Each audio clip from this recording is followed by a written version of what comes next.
Good morning, good afternoon, good evening, wherever you happen to be tuning in to another weekly Ask Trina Anything. My name is Scott, and with me today, as always, is Trina Paulus. And we've got a couple of very special things planned for you today. But first of all, Trina, why don't you go ahead and introduce yourself, please? Thank you, Scott. And thank you for being my hand man in these things. I could never do these things without you. I am Trina Paulus. I'm the author of Hope for the Flowers, and this is the 50th anniversary cover.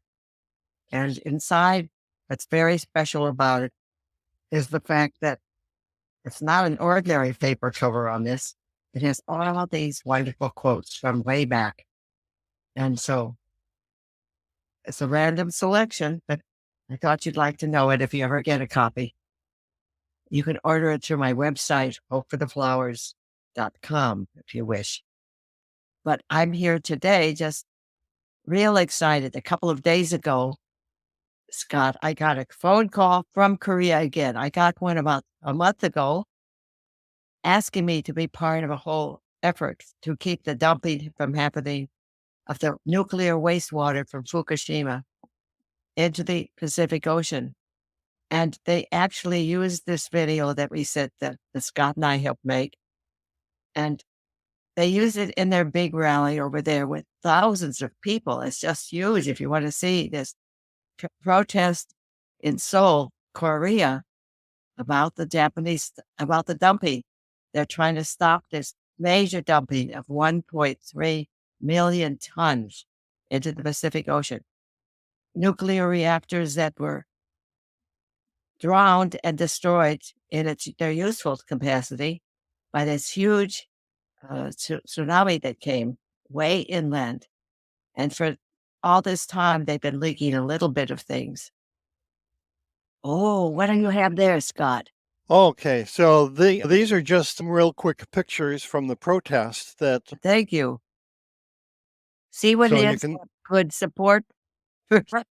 He does what I could not do. So thank you, Scott.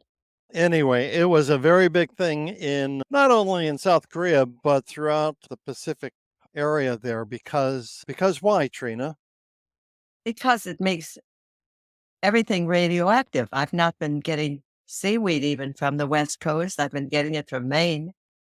And one of the dangerous things here, if they let this happen with Japan, it sets up a precedent for anybody who wants to get rid of the cooling water. The problem is you have to keep these rods, unless you want a worse situation, you have to keep them cool and in water for the next century. Look what we set up that we haven't solved yet. If there's anything good about nuclear power, it's they haven't solved the waste problem at all. And so what was exciting the other night is that I got a call from my good friend, who's almost like my sister, that I met at the United Nations when we were both there in the Commission of Sustainable Development 20 some years ago. And she was from Korea, and I had just got my first books from Korea that was in Korean, official books, legal books. And I showed it to her. She says, "What are you doing with my book?" with a very sober face. I told her that I was the author, and it was in the school system in Korea. So this was very exciting. What she told me the other night was that when I came on the screen that they were projecting at this big rally, there was an audible cry in the audience of people who knew the book and didn't know me.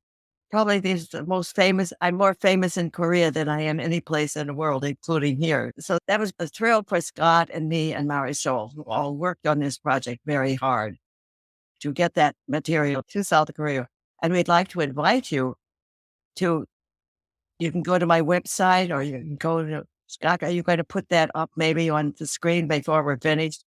That we There we can, go. It's on the screen right now, their hopefortheflowers.com. website. It's their Korean website. I can't see it No, myself. that's the Hope for the Flowers website. People can contact you through that website, and in the description and the comments, we'll add more information how people can get involved themselves in this initiative. Okay, thank you, Scott. Thank you. So what they're asking for is signatures from around the world. and also to contact your own government to get some support of their efforts. And they have real hope that this can make a difference and change the policy. They claim now that all except tritium is safe to dump. Now, we don't even know if that's true because a lot of claims have been made about safety of lots of chemicals these days. But tritium is not safe, and they say that too. They haven't figured that one out. So it's an isotope, a nuclear isotope that is still dangerous. So this struggle will continue. We've now gone through the terrible memorial of Hiroshima on the 6th and in Nagasaki on the 9th. And we're still playing around with nuclear war in the Ukraine with people who I don't think understand that will be the end of all life on Earth if these bombs start to go off that are much more powerful than we used in Hiroshima and Nagasaki. So, Scott, that's where that's at. A step forward and a sense of international cooperation. And I think that's a beautiful thing. I know that it was a thrill for you to be able to communicate with all of your friends and fans across the world, and especially in South Korea, where your book, as you said, was taught in the school system and is quite well known and quite popular. And you were able to make a contribution towards this. And those who are watching this particular broadcast can do the same thing by looking in the comments or on YouTube in the description for more information. And getting in touch with the activists over there and signing the petition. And it's quite easy to do if they make it very simple. And there's a big graphic up about no dumping, and you can just follow along. It's the petition. So thank you. Thank you if you do that on behalf of us comrades around the world struggling for more justice and for a cleaner world. So we actually planned two topics for today's Ask Trina Anything. And the other one happens to be no caterpillar will wait for anyone. Is that correct, Trina? That's true. And I'm All going to, right. I raised caterpillars. I raised caterpillars, especially monarchs. And I've raised like 500 to 1,000. I raised over 1,000 one year. That was a full-time job practically doing that. But this is how I do it when I have just a smaller number. When I have a larger number, I make a big bouquet for most of their life, sitting right on my mantle and let them just crawl up the milkweed because that's all they eat. And this is common milkweed. There's a number of kinds. When I only have 2 caterpillars right now, and I've only raised one to life. There's a butterfly. I want to show you the one this was 24 hours ago. So, Scott, you'll be able to see how much it's grown. I don't know. Okay, shall we show the video first and then you can show what's happened in the 24 hours? No, sure. Okay, so this is going to be a special treat. It was for me, and I'm sure it's going to be for everyone, because 24 hours ago, Trina happened to show the progress. We'll let the video speak for itself. So, Trina, what do we have here? Scott, it's been a very poor year. I'm usually having 50 or so by this point of caterpillars becoming. The egg is the size of a grain of sand, and it's usually laid on the bottom of this. This is milkweed, regular common milkweed. They eat for about 2.5 weeks. Can you imagine going from the grain of sand in 2.5 weeks to a big guy about 3 inches long? This one I'd say is about 1.5 weeks old. Here we have one that's getting ready to go. And so what he does, he goes first and finds where he's going to hang, he or she, and he weaves a sort of nub of silk up there, right where it's hanging. And then with these claspers at the sort of end of his tail section, where's the end of a caterpillar tail? It's an interesting question. But it holds itself there for a while, and at a certain moment it's ready and it drops down and becomes this jay for overnight. You can see the feelers that are coming out. You can see all that pretty clearly, can't you? And when he becomes a butterfly, they'll be there too. And a butterfly only has 6 legs left. And then a caterpillar has all these other padded legs, and they will go away. I hope I can give them away at the last stage where I can give them enough milkweed to make sure that they're fed enough.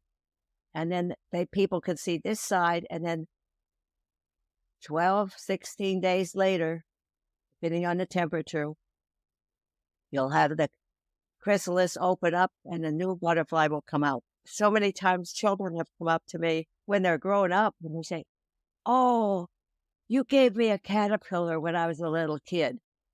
And I've never forgotten that. That's a beautiful thing. And I used to carry it around to the farmer's market we have here in Montclair. It's really a spiritually marvelous experience to have, to do it yourself and to see it happen. So that's a little bit of the butterfly story that I've done for so many years here. Okay, so are we ready for the big reveal? This is a continuation. This is about 24 hours later. And Scott, I want to start with showing you this is the same piece of milkweed. And what these guys do these days, I don't know if you can see that it's bigger. It's a day bigger. It's almost 24 hours difference. Let's see. Am I holding it okay? Yes, Can you see it? Okay. we can see it just fine, Trina. Okay. It changes its coat 5 times. This one will still change its coat at least one more time before it's ready to make a chrysalis. And this is our big thing to show you today. It was hard to believe that for Scott, when we looked at it yesterday, it was that hanging caterpillar that you all saw just a minute ago. And here it is, this beautiful jade jewel. Oh my. So there we are. And it stays there for, depending on the temperature. If it's air conditioned, it takes longer. If it's very hot, it takes shorter. I've had it as short as 8 days, but it could be 12, it could be 16 days. And these big changes, like going into the chrysalis, happen early in the morning. I came down this morning from the upstairs and it had already happened. I suspected it would. They can do it as early as like 6:30 in the morning. After they've made that J is a sign that the next morning it will happen. And they usually come out in the morning when they emerge as butterflies in the morning too. I'll show you. I don't know where it will be in our weekly broadcast, but I'll try to do something live with it if I can manage to be there. It's very hard to be there when these things happen. You have to be there. You have to be Johnny on the spot. It doesn't give you much warning before this baby. You see here the old chrysalis. Yeah. This is the one that was on this little stick before. And that cracks at the bottom. It's head down. The butterfly is head down. Mm-hmm. And it sticks its little legs out, its remaining legs. And it sticks its nose out and it comes out and it's so scary looking because it's all wet and crumpled up. And then it just hangs, usually on the chrysalis that it comes out of. And it hangs there until the wings dry, pumping the fluid from a swollen belly that it has into those wings. It's quite an amazing thing to see. And in a couple of hours, it starts to flap the wings and it flies in my house to the nearest window. Or if it's outside, it flies away. So that's the butterfly story. And this is something that you've been doing for a number of years now, and you do it privately in your home, but when circumstances allow, you also have events at Montclair where you have butterfly releases, don't you, Trina? Yes, and I had to reach out. We have so few. I reached out to there's like a little tribe of us who raise them these days, who tries to keep the population from going extinct. And it was a wonderful reach out because I was feeling pretty bad. I raised just one, and then I had these 2 caterpillars, and I don't see any signs of a monarch female laying any eggs. So on the September 10th, we'll have our own release, and we will have some because these people promised, and we're pretty sure that they'll come out in the right time, and we could put them in these little table tents to keep them for a day or so. We don't want to keep them very long because we want them to be able to fly to Mexico, which is what they're about to do. This is called the Methuselah generation that's coming. That will come from this one. They're the ones that fly to Mexico. And they have better, they have stronger structures, and they're genetically set to last 6 or 7 months until the end of next February or March. Imagine that. The ones that have the summer cycle up here last a couple of weeks, and these others last 6 or 7 months. Just, Don't you love that word, Methuselah? I love that. And just the more that we find out about nature, the more amazing it is, isn't it, Trina? And this is what we have to go back to, is the wisdom of the earth. So, for instance, what I know about organic gardening and raising, it sequesters the carbon dioxide in the soil and keeps the soil nice and fertile. And then when the new plants come, they need the carbon dioxide. So it's such a beautiful cycle. But what they're trying to do now is move everything toward a technology that's billions of dollars to bury the carbon dioxide in the soil, in the earth down deep, like oil or something.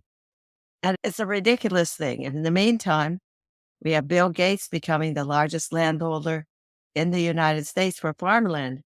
And he wants to take us off of all animal raising, all of it, claiming that they're going to be helping global warming. So any of you who read this stuff, you have to go pretty deeply into some of these things, because it sounds like they use our same green language. We do want to do something about global warming. But if you have the wrong solution and you don't respect nature and you don't go back to God's good processes like the soil sequestering carbon dioxide, if it's organic. And people, I think, don't know that pesticides and artificial fertilizers all come from fossil fuels. So if you keep depending on that and genetically engineered seeds, we're dooming ourselves. This is one of my big talk about. I know, Trina, there are some underlying principles that not only informed you in terms of the writing of Hope Flowers, but also many of the other things that you've involved yourself with. And that's one of the reasons why we're coming on a weekly basis, is so that we can connect those who know the book and those who would like to get to know you better. And we look forward to people comments below. We read every one of them and try and respond to each comment. And we'll also be here this time next week, won't we, Trina? Yes, but we're looking to see if there's a better time for more people. So if you have opinions, let us know. Yes, please do. You have opinions about what you'd like me to talk about, we can do that too. There's so much to get to that I wanted to do today to show the other peace posters I made since we were on the subject of war and nuclear stuff. But that can come in another day. 15 minutes, it goes pretty fast. It doesn't it? Are we at that time, Scott? This episode is exactly right in terms of time. It is the time that it was meant to be. And on that happy note, I'm going to say goodbye. And how about you as well? Bye-bye. Bye-bye, everyone. Do take care, everyone. Thank you so much for coming. Bye.